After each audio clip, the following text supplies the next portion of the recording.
Assalamu alaikum wa rahmatullahi ta'ala wa barakatuhu. Barkanmu da sake saduwa da ku a cikin wannan channel mai albarka Sharifawa Tech.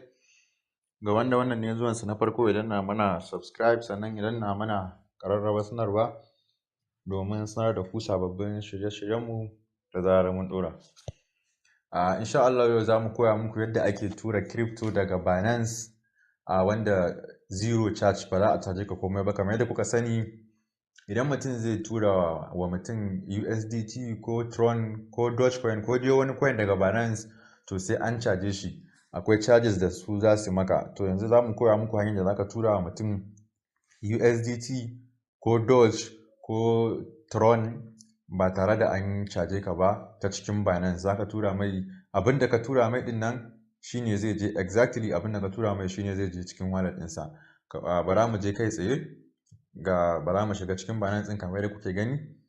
In Binance ɗin ta buɗe sai mu shiga, sai mu nuna muku. Za mu ba ku misali da wannan ya yake da suna da USDT. Za mu ba ku misali da USDT da ita za mu yi amfani mu tura. Za ku ga abin da muka tura lokacin da za mu saka amount ɗin shi ya je, sannan za mu nuna muku proof of shi sending ɗin da muka yi na payment wanda aka turo mana na email. In an gama turawa ya tafi successful, ba a caji. To kamar da kuke gani, wannan shine Binance ɗinmu. Kamar yadda kuka sani, idan mutum yana so ya tura wa mutum crypto ko coins, ma'ana kamar USDT ko Tron ko BNB da sauransu, zai je wallet ne, normal hanyar da kowa ya sani. In ya je wallet sai ya shiga deposit. So idan ya shiga deposit sai ya sacin ɗin coin ɗin da yake so ya tura. Misali yanzu mu bara mu danna akan TRS, gashi nan. In muka danna akan TRS, to gashi nan Tron TRC20 sai ka danna. To zai baka abin da ake kira da suna wallet address, sai ka kwafa. In ka kwafa, to sai ka je ka saka, sai ka tura wa mutum. To wannan hanyar kamar da kowa sani, ita in za ka yi ta ana charges. To yanzu in kana so ka yi hanyar da ba a charges, to shine za mu koya yanzu.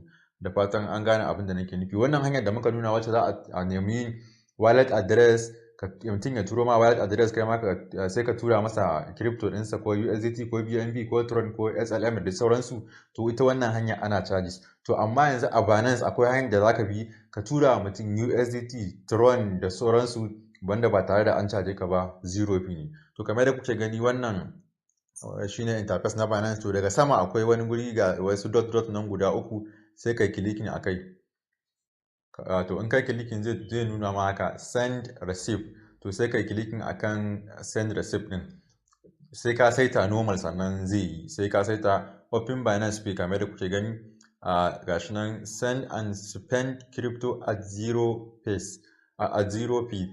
To kamar da kuke gani yanzu, idan kana so ka yi, afuwan ya dan da mu baya. In kana so ka yi, zai kawo ka nan a matsayin ka na sabo wanda baka taba yi ba. Sai ka dan wasu cike da username ne da kuma password da kake so kai amfani da shi. To yanzu ga wani guri nan an sa open Binance Pay, sai kai clicking akai kamar da kuke gani. To in kai clicking zai ce maka ka saka nickname ɗinka a nan gurin kenan. To yanzu mu ba za mu saka nickname ɗinmu kamar da kuke gani, ba mu saka Sharifawa Tech. To gashi nan ya sa only letters A to Z, numbers and underscore. To bara mu gyara. Kamar yanzu abin da yake ma magana, kaɗan cakuɗa da letters, small letters, capital letters da kuma irin numbers ko kuma underscore da sauransu. To yanzu kamar da kuke gani, bara mu sa Sharifawa, sai mu sa kamar underscore haka, sai mu sa 1 2 3. To duk da dai haka bai ba. To yanzu bara mu haɗe shi gaba ɗaya, mu sa Sharifawa Tech a haɗe. To kun ga yanzu ya bamu dama, ba a buƙatar space kenan yadda na fuskanta. In zaka sa suna, ka sa complete kawai guda ɗaya. To wannan shine. Za kuma ka iya sa number da sauransu. To wannan shine yadda zaka yi. Ga wani button nan daga gefe an yi alamar good kenan nan gurin, sai kai clicking ka sa accept the terms of use, sai kai clicking akai. In kai clicking sai ga wata alamar kibiya nan a yellow button, sai kai clicking akai. So in kai clicking zai kawo ka nan, ka saka pin ɗinka na transfer. Wannan pin ɗin ka kula ka saka abin da ka san ba za ka iya mantawa ba, saboda ko da yaushe idan ka zo za ka yi wannan transfer ɗin, za ka tura wani USDT ko BNB ko dai wani asset ɗin, to dole sai ka saka wannan pin ɗin. To saboda haka ka saka abin da ka san ba za ka manta ba a nan. Dole sai ka saka abin da ka san ba za ka manta ba, saboda ko da yaushe idan ka zo za ka transfer abu, to zai tambaye ka wani pin ɗin. Saboda haka ka kula a nan sosai, ka sa abin da ka san ba za ka manta ba. To yanzu bara mu sa password anan kamar da kuke gani.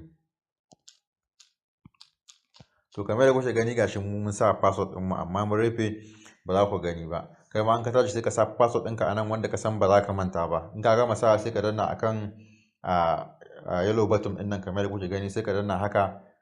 To shikenan za a turo ma code guda biyu, ɗaya a phone number ka, ɗaya kuma a email ɗinka da kai register na Binance. Amma ba za a turo ma ba sai ka danna akan mai send code na ƙasa duk guda biyun. In ka daddanna to kowanne sai ka je ka nemo shi ka sassaka. Yanzu ba za mu danna akan na waya sai kuma mu danna akan na email.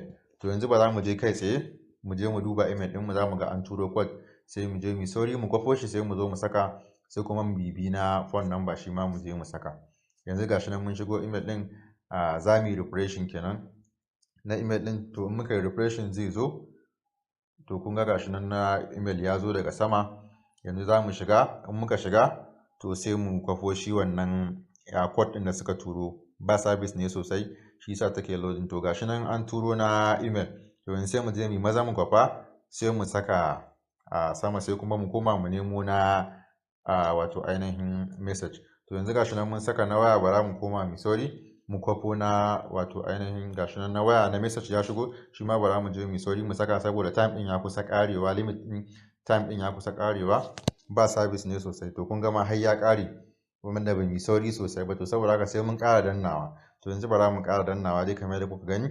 Bara mu ƙara dannawa sai mu je mu ƙara kwafowa saboda yanzu mun samu delay ne. To gashi nan yanzu an turo na waya na message kenan na phone number.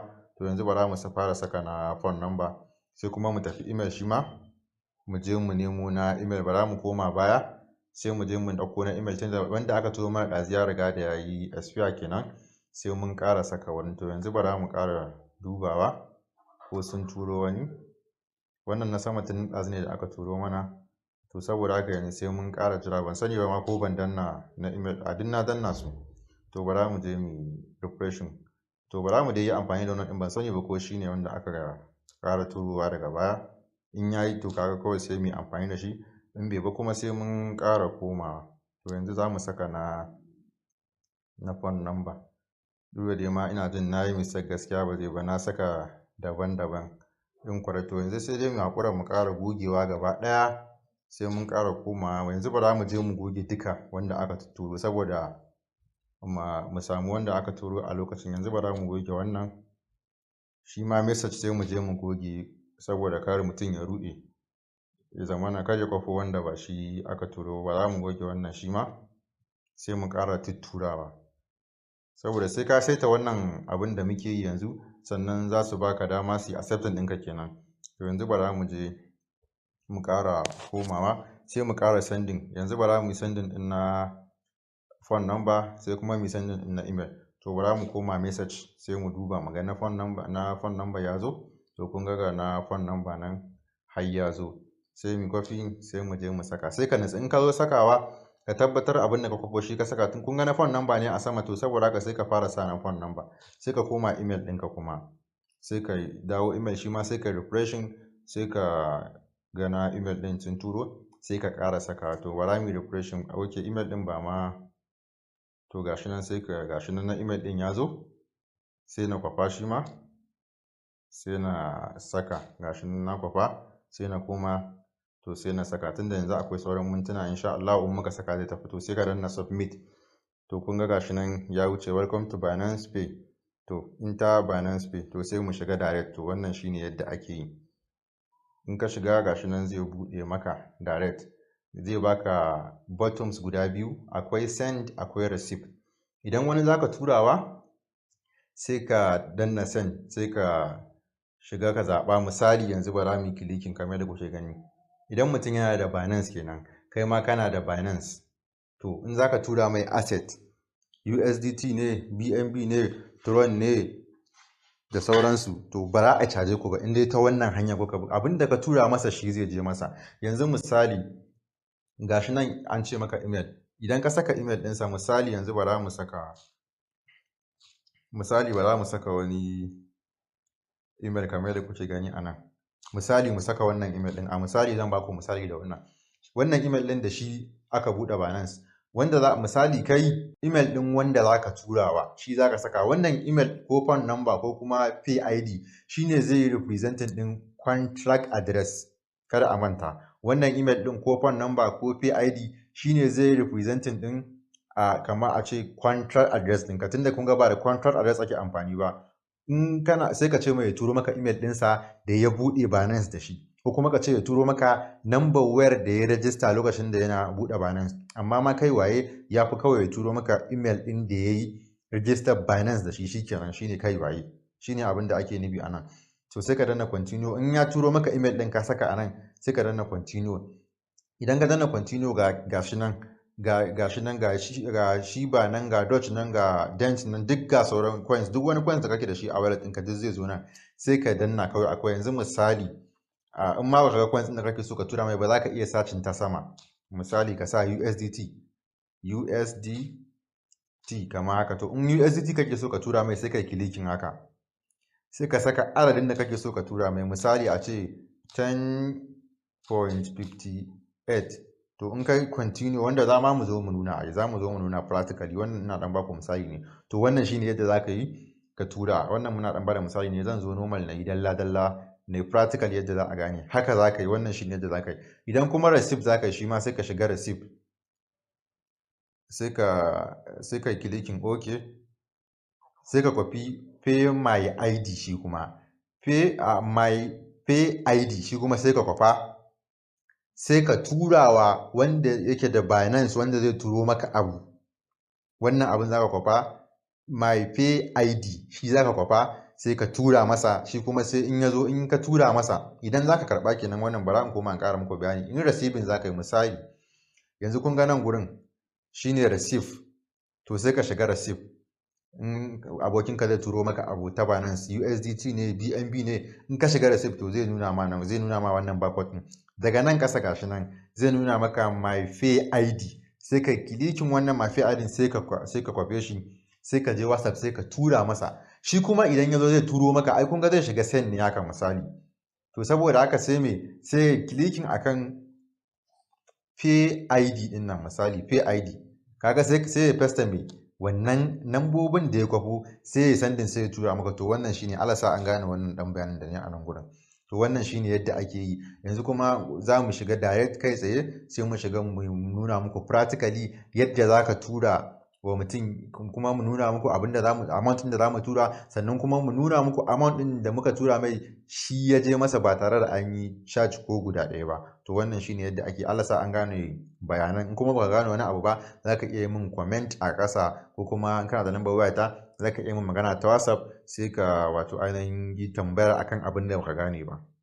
Yanzu ba za mu je kai tsaye, sai mu nuna muku yadda za ku yi practically, kowa ya gani. Za mu gwada ne da USDT. Kamar yadda kuke gani yanzu za mu je kai tsaye mu nuna. An ka shiga send and receive, to nan gurin za ka saka email din wanda za ka tura wa shi wannan asset din ko USDT da sauransu. So yanzu sai mu je zuwa WhatsApp, wanda ya turo mana shi email din nasa a WhatsApp.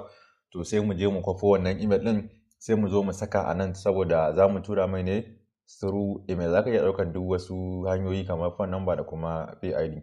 To yanzu gashi nan za mu ɗauki email din da ya turo mana ta WhatsApp. To za mu je kai tsaye sai mu saka a wannan button din. Gashi nan za mu yi pasting din shi wannan email din da ya turo mana. To idan muka yi pasting sai mu danna akan continue. Za ku ga gurin yayi blank, to ba sa bari a yi screenshot ne gurin, ko kuma a yi recording din bidiyo. To za mu ɗan yi muku bayani, wanda in ka shiga za ka gani. Nan kuma sai ka zaɓa asset ɗin da kake so ka tura mai. To yanzu za mu yi amfani da USDT ne. Muna da 13.9670298. To saboda haka za mu yi clicking akan USDT kenan. So muka clicking akan USDT, nan baya bari a yi recording kamar da na gaya muku. To za mu saka 13.967 USDT kenan. 13.967 USDT in muka saka sai mu danna a continue. In ka shiga za ka gani. To kun gani 13.967 USDT za mu tura, gashi nan. To yanzu a nan gurin sai mu saka password ɗin da muka saka, ma'ana pin ɗin da muka saka a lokacin da muna koya yadda ake register. To saboda haka yanzu za mu saka wannan pin ɗin. Idan muka saka sai mu danna akan continue. Kun ga sa payment successful. Mun tura mai 13.967 USDT, ga email ɗinsa nan, ga sunansa nan Salis1 da sauransu. So yanzu bara mu jira shi. Binance za su tura mai email cewa Sharifawa ya tura masa wato ainihin USDT, to sai ku ga amount ɗin da muka tura masa. Saboda haka kar ku manta, dama mun gaya muku zero charge, to mu yanzu mun tura mai 13.967, to saboda haka yanzu idan ya turo mana email screenshot ɗin da suka mai, za ku ga 13.967 ɗin nan shine ya zo masa. To kun ga wannan shine Binance da suka tura mai ta email ɗinsa cewa gashi nan, you have received an incomplete transfer from Sharifawa amount 13.967 USDT. to wannan shine, kun ga babu charges babu komai. to wannan shine yadda ake yin transfer asset daga Binance zuwa Binance ba tare da caji ba.